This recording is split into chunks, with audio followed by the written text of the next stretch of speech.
career has varied options to choose from, and it's very important part of the social framework nowadays. And I can help other people out in many ways. I would say that law is a better career option than the normal courses that people take, such as medical and engineering, because from law people have so many options. They can go into civil service, judiciary, they can go into litigation.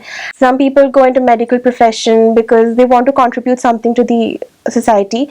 I think law is very important because as lawyers we can help people get justice.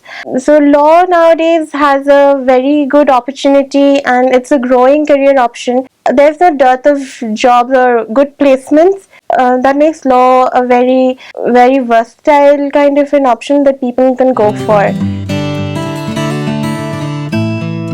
I started my preparation right in class 11. I started with a diagnostic test so that I could gauge my weak areas and my strengths. I made a timetable and tried to follow that. At times, most of the time I couldn't stick to it, but I did stick to my schedule for GK and math especially, because those were my weak areas and I need to work upon that. Starting with legal, which include legal aptitude, which includes both legal reasoning and legal knowledge. I started my preparation by going through the past year's paper to have an idea regarding the questions that come in legal reasoning. For legal knowledge, study materials were helpful. For reasoning, practice is a must. One needs to stick to the principle and not deviate from that and use one's own knowledge. Class 8 to 10 maths is enough for preparation. At least one needs to be clear about the basic concepts. Practice is the key to success in maths. I did about 2 chapters per day for maths. For English, basic grammar was my strength. I had to work upon my vocabulary.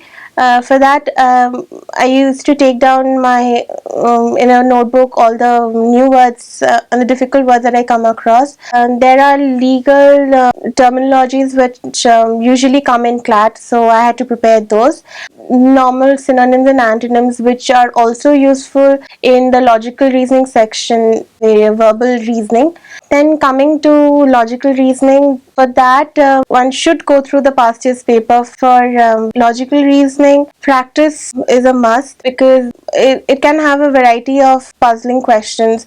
On the day of the exam, if you're not confident about your preparation, then it's difficult. I started with static GK of class 9 and 10, geography, history, especially stressing on Indian history, India's freedom struggle. For CLAT 2016, current affairs played a major role. So my preparation for current affairs began with the monthly compendiums and reading of the newspapers daily. Then there are questions which are daily GK questions which I used to solve for current affairs. I had allotted about 2 hours for maths because it was my weak area, and 2 hours for GK, 1 hour for static GK and 1 hour for current affairs. Apart from that, I used to prepare legal reasoning and logical reasoning on alternate days for about 1 hour, 1.5 hours. And then for English, I used to revise my grammar and vocabulary for about half an hour. Criminal law is something I would like to venture into. At least that is what my aim is for now. But then my 5 years in law school might change my mind then. So as of now, I wish to explore all the areas law and then choose my career further.